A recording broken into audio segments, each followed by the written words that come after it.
Da grandeza de Deus, é o primeiro fruto, né? Quanto mais vimos, mais há para conhecer. Quanto mais Deus mostra, mais tem coisa para conhecer. Como Deus é grande, como Ele tem uma percepção, uma profundidade, né, do conhecimento das criaturas, de como as coisas funcionam, né? Como que Deus faz as coisas, como Deus age na história, na humanidade, etc.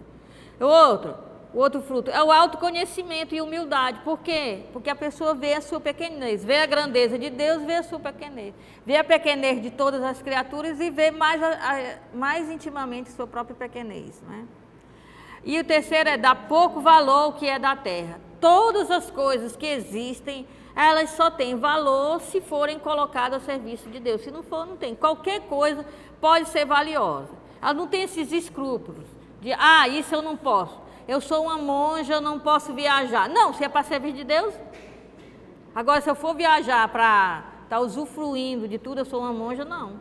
Entendeu? Então, todas as coisas, até mesmo os elogios e tudo mais, não é? Qualquer coisa que aconteça, se é para o serviço de Deus, tá bom. Se não é, não tem valor nenhum. Né? Só tem valor se tiver a serviço de Deus.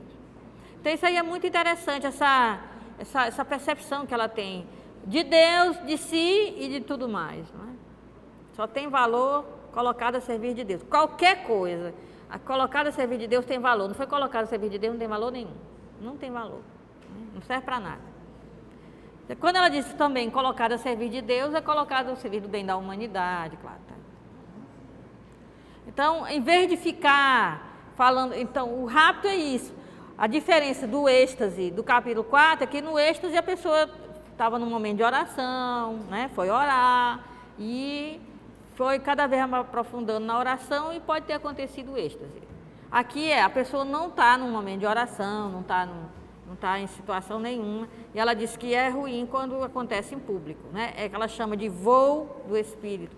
Ela diz assim, é como se de repente você fosse arrancado, e aí ela cita os profetas, como por exemplo tem o Ezequiel, que eu estava às margens do rio Cobai, o Espírito do Senhor me sequestrou, me levou para não sei para onde, né, para ver a glória de Deus e tal. Então ela diz assim, é como se de repente saísse do ar e fosse levado para outro canto para ver o que Deus está querendo mostrar. Né?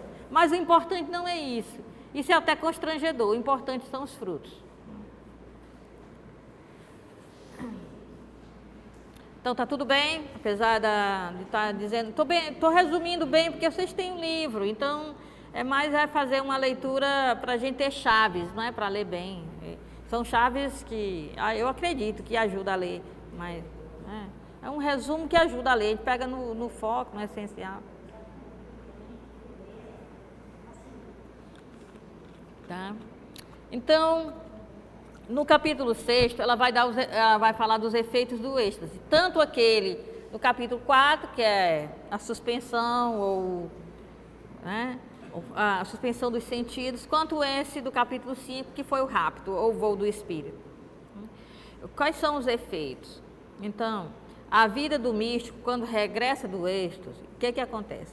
Suas pulsões e tensões internas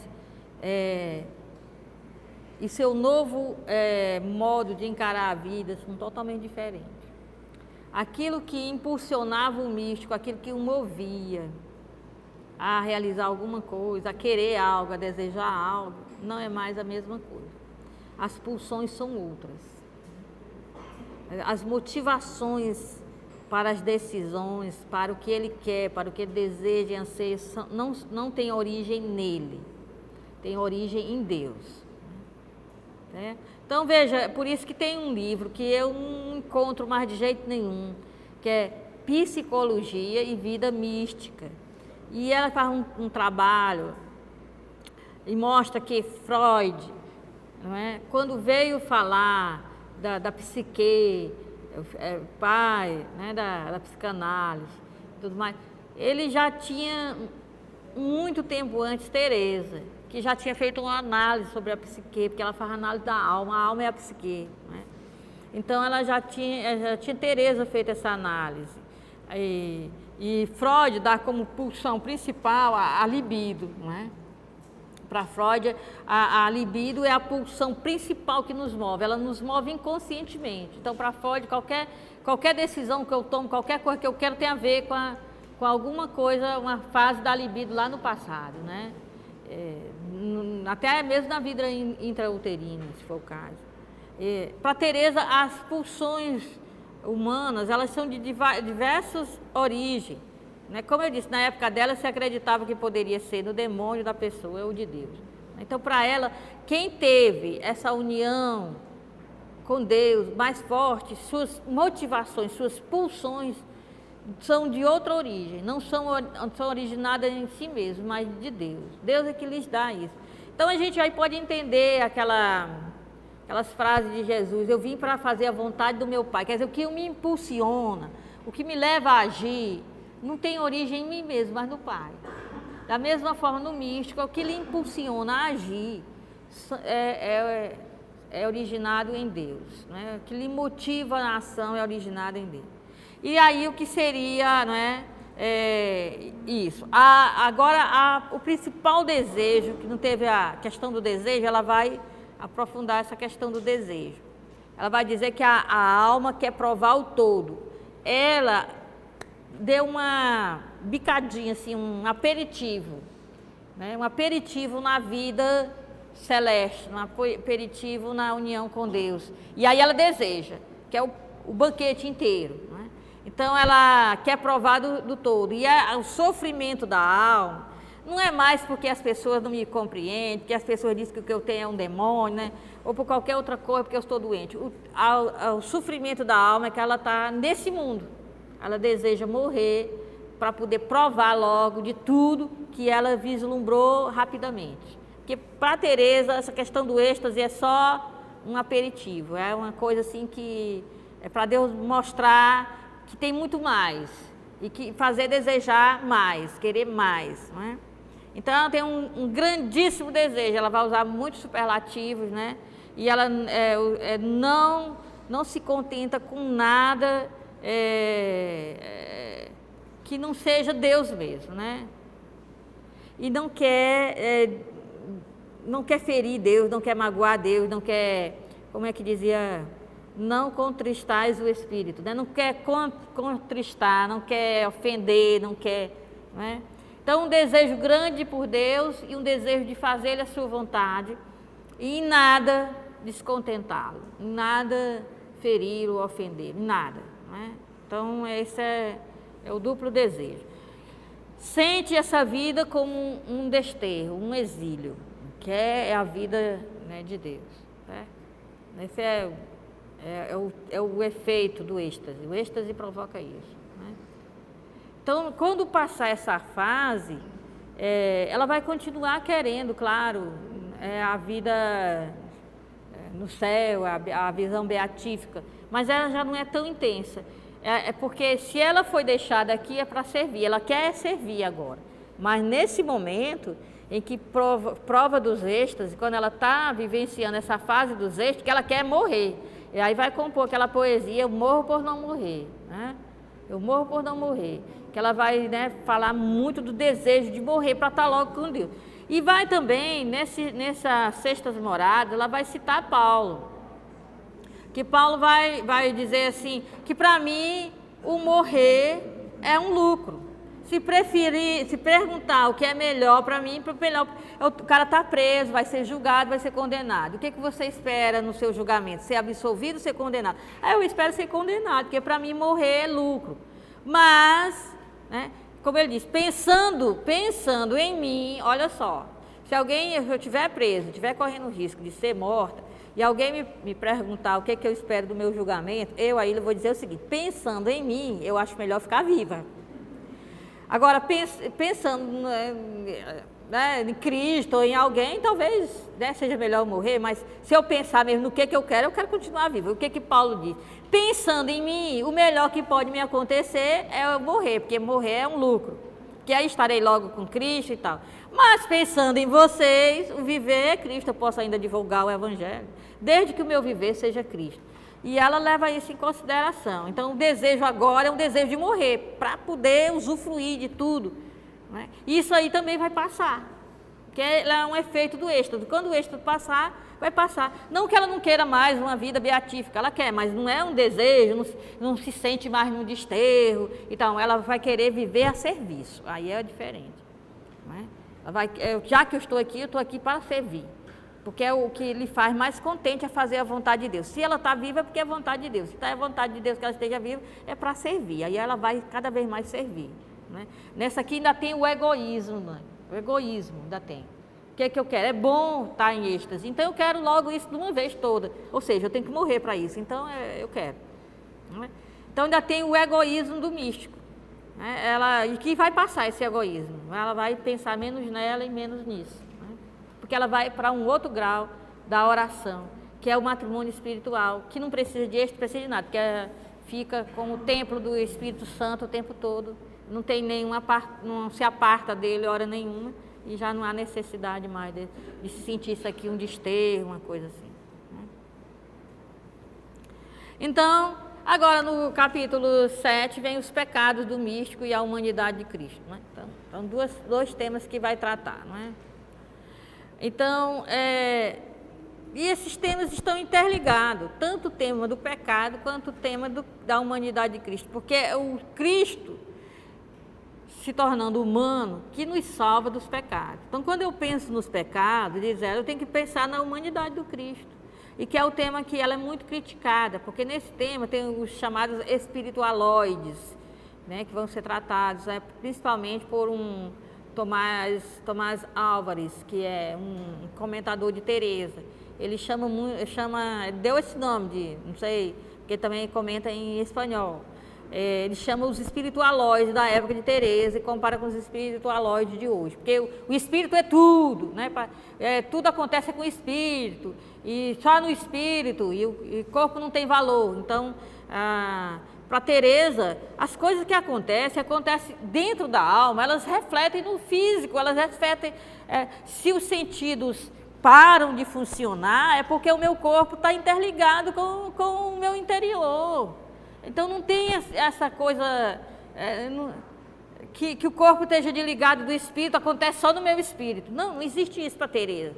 Né? E também o Cristo com que ela se relaciona e que está se unindo a ela espiritualmente é um Cristo humano. Né?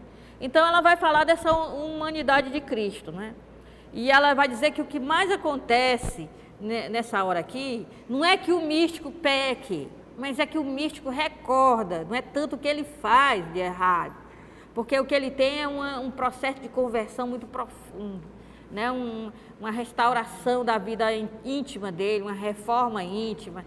É isso que o místico tem. Então, não é que ele cometa graves pecados, mas é porque ele se lembra dos crimes que cometeu. Imagina, Teresa nunca fez nada tão errado assim, mas ela se lembra dos crimes que ela cometeu, não é?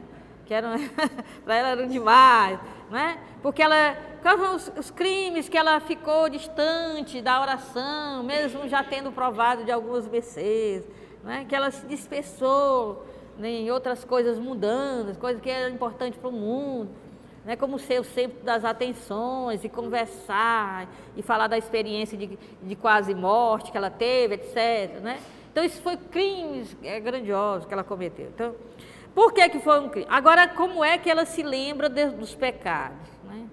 Ela se lembra dos pecados não mais como lembrava antigamente, porque quando ela lembrava antigamente, ela lembrava dos pecados com medo do inferno. Então, ela inclusive entrou na vida religiosa com medo do inferno. Né? Disseram para ela, a vida no mosteiro é muito difícil, mas deve ser melhor do que no inferno.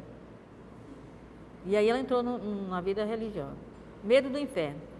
Teve a visão do inferno e tinha medo do inferno e quis, qualquer coisa eu faço para não ir para aquele lugar. Né? Depois ela foi descobrir que a visão que ela teve do inferno não era para ela ter medo do inferno, mas é que ela fizesse desse mundo uma escola de oração, uma escola de amor, e que as pessoas pudessem provar do amor de Deus e não se rebelar, porque quem prova do amor de Deus não se rebela contra Deus, e não precisar vivenciar a experiência do inferno.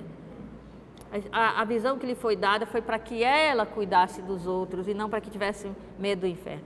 Então, ela diz que se recorda dos crimes cometidos com muito pesar sem medo do inferno, mas uma tristeza por ter ofendido a Deus, ter ofendido aquele bem-amado que tanto a ama, conheceu a dimensão do amor de Deus, um amor que não é por merecimento nosso, que nós não merecemos, não é?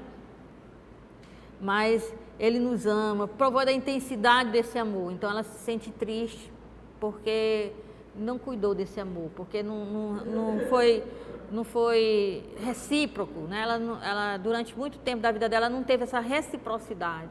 E Cristo sempre amou, mesmo quando ela não tinha esses dons, essa oração mais profunda.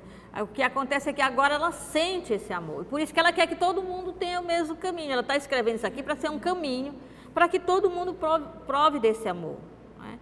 Então, como ela provou, né? Então, que Ele já nos ama, Ele já está aí, Ele já está vinculado a nós, já é por nós. Agora, o que falta é a gente, essa reciprocidade da nossa parte, né? Então ela disse que sente muita tristeza por ter ofendido o amado, por não ter correspondido ao amor que Deus tem para com ela, Cristo tem para com ela. E aí ela vê que por esse amor de Cristo que Ele se fez humano, né? Que Ele quis se aproximar, quer dizer, que Deus usou de todas as formas, né, para vir até nós, para se aproximar de nós, para mostrar que nos ama. A mais intensa dessas formas é a humanidade de Cristo, né? Foi onde Deus mais se aproximou de nós, foi através da humanidade de Cristo. Então, todo o processo que ela vê da história da salvação é um processo de aproximação, tentativas de Deus de se aproximar de nós, sendo sempre rejeitado. Se a gente notar bem, isso aqui é uma outra forma de falar aquela palavra dos vinhateiros homicidas, não é?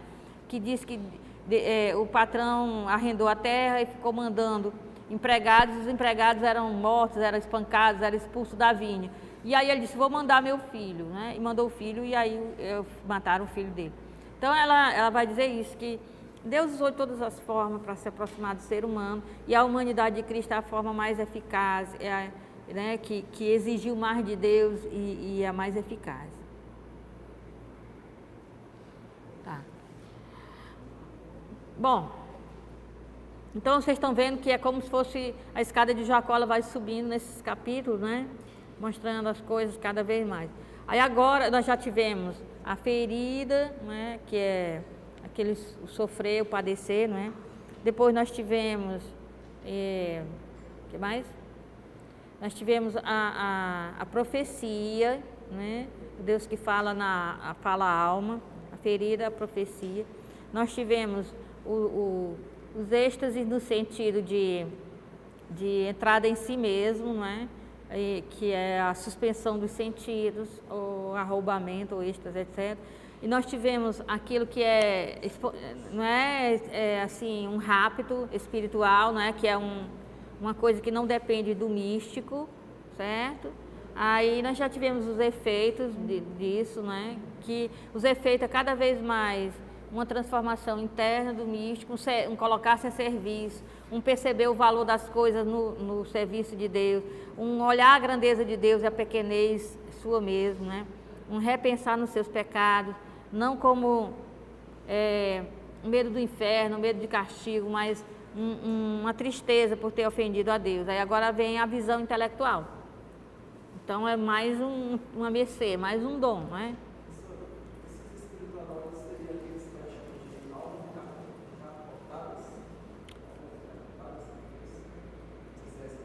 Eu acho que o que o Tomás Álvares fala dos espiritualoides não é bem um grupo bem específico, mas tanto quanto no tempo de Teresa, quanto agora, são as pessoas que só valorizam o espírito, como se o corpo fosse um inimigo do espírito, não é? Como se o corpo fosse negativo, como se o corpo não usufruísse das mercês que acontecem na alma, como se a humanidade não fosse transformada, não é? Como se fosse uma coisa, uma penetração no nirvana, uma coisa só espiritual, que o corpo não participa e nem usufrui e nem acontece nada com ele. O corpo com tudo, com os seus sentidos, com a sexualidade, com tudo, porque o que ela vai falar, as pulsões são todas originadas em Deus agora. Então a minha vontade, ela é marcada pela vontade de Deus, né? Aquilo que eu quero, eu me identifico com o que Deus quer. Então, então tudo que é de mim, né, que poderia ser os desejos da carne, que chamava antigamente, ou qualquer coisa assim, é marcado por essa atividade espiritual. Isso tudo eu inteiro, eu vivencio isso, não só uma coisa no espírito, né? O problema dos espiritualoides que ele vai dizer é porque tudo tem que ser só no espírito, então tem que ser o Cristo divino que age no meu espírito, a humanidade de Cristo não entra, mas não entra nessa dinâmica. Ela vai dizer, não, é o Cristo realmente o crucificado, o ressuscitado, principalmente o Cristo que foi flagelado, que foi crucificado, que sentiu dores, que padeceu por amor a nós, que passou por tudo aquilo por amor a nós, né?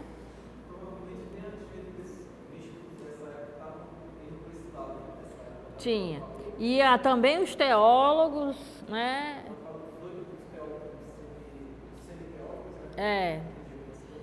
Porque eles querem, sem a experiência, definir as coisas, sem ter a experiência, né? Aí ela diz, falam que é isso e isso, mas eu entendo assim, eu vejo assim, né? Quer dizer, era uma coisa muito marcada pela metafísica, a teologia muito escolástica, muito, né? Então não tinha respaldo numa experiência humana. Porque o que a Teresa faz, quem acusa a Teresa não entende como é que uma pessoa pode ser esquizofrênica ou bipolar ou qualquer coisa, se ela tem uma lucidez tão grande para avaliar cada coisa que lhe acontece, e descrever e analisar e avaliar e ver as consequências e ver os efeitos e ver tudo.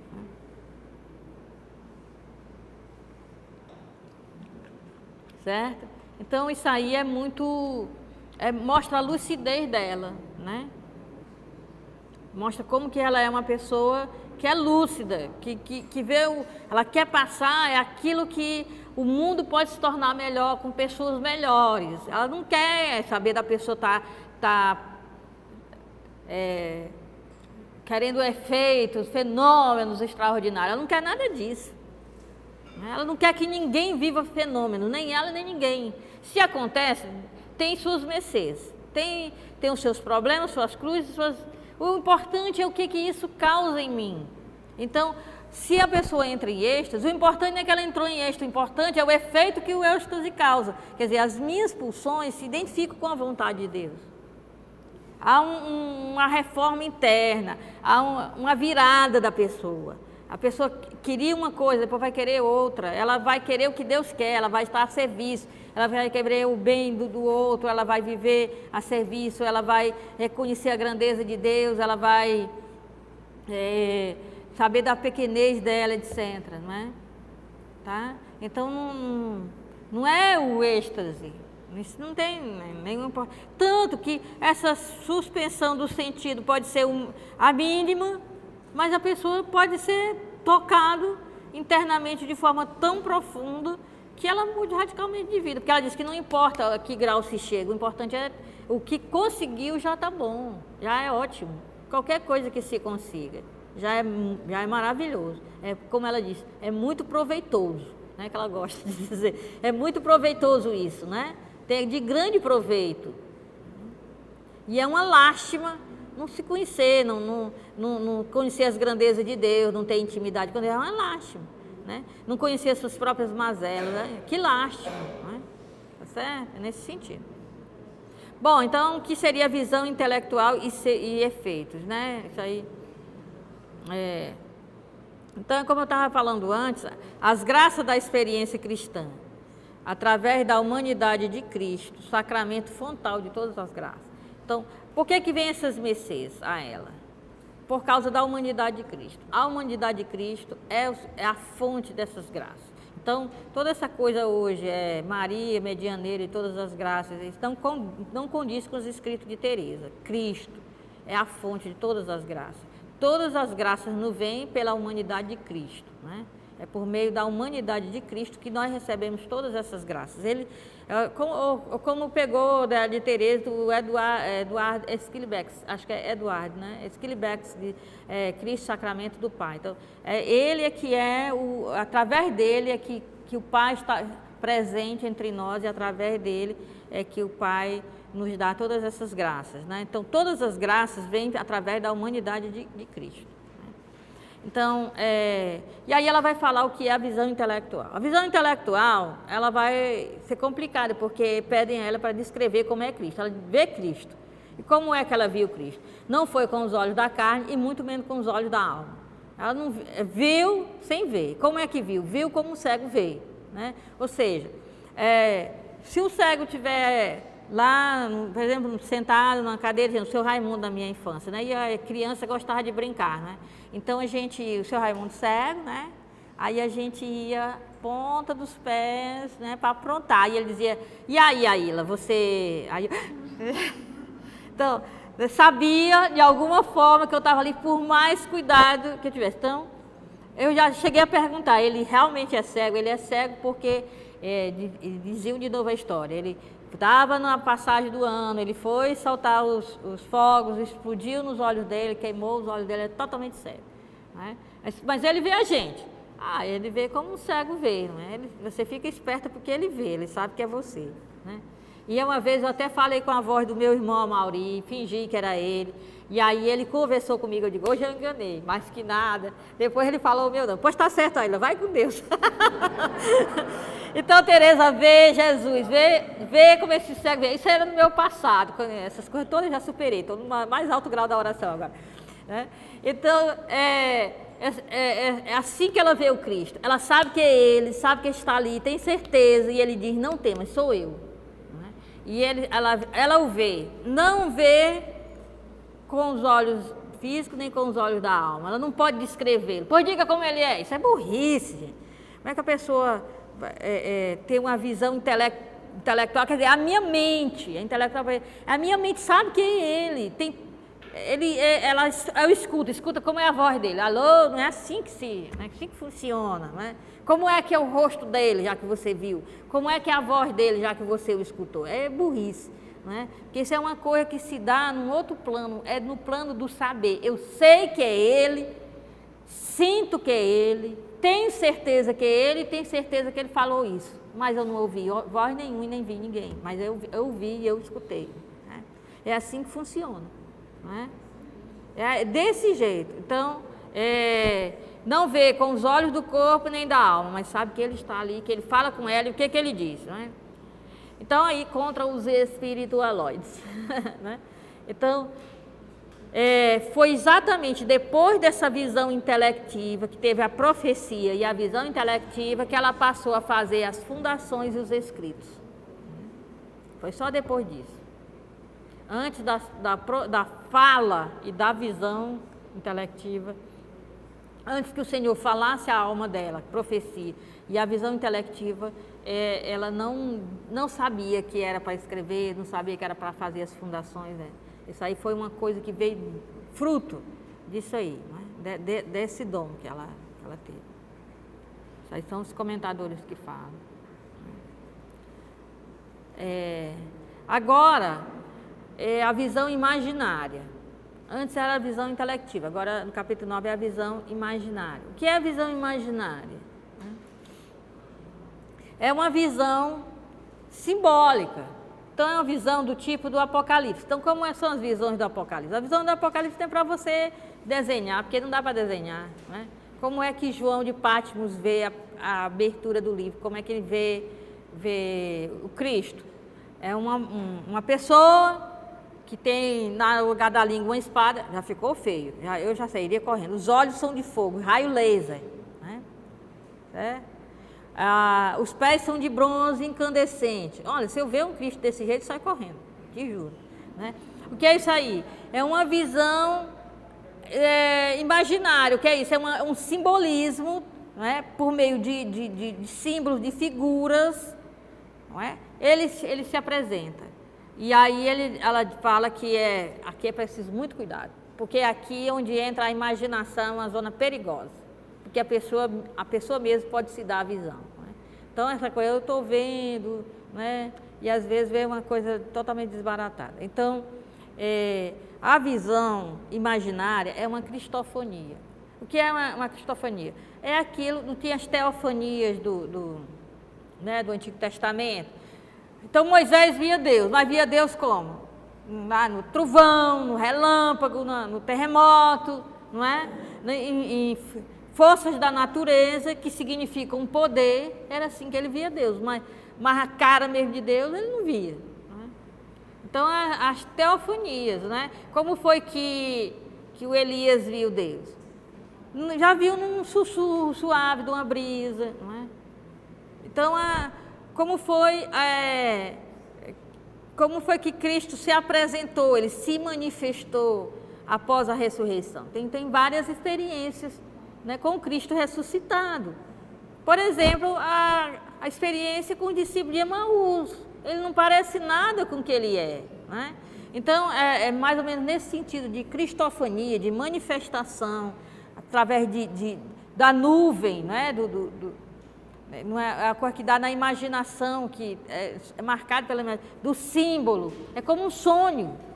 A visão imaginativa é como um sonho. Quando você tem um sonho, você acha às vezes o sonho meio doido, né? Eu me vi entrando, como é que eu posso me ver? Né? Eu me vi entrando lá naquele lugar. Né? Então, e no sonho tem esses símbolos que Jung estudou muito, são os arquétipos, etc., não é? Que estão no inconsciente do mundo inteiro e pulam para o nosso subconsciente, não é? No sonho.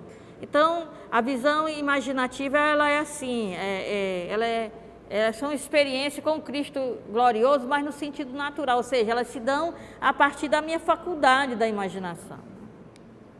Então, mas Teresa quer fazer uma distinção entre o visionário e o místico, né? Como ela é. Então, o visionário, no sentido da anomalia, não é?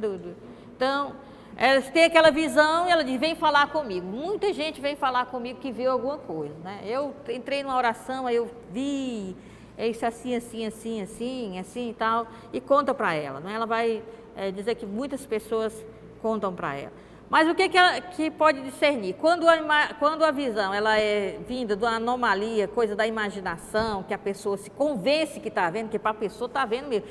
Olha, vocês já conversaram com alguém que vê Nossa Senhora?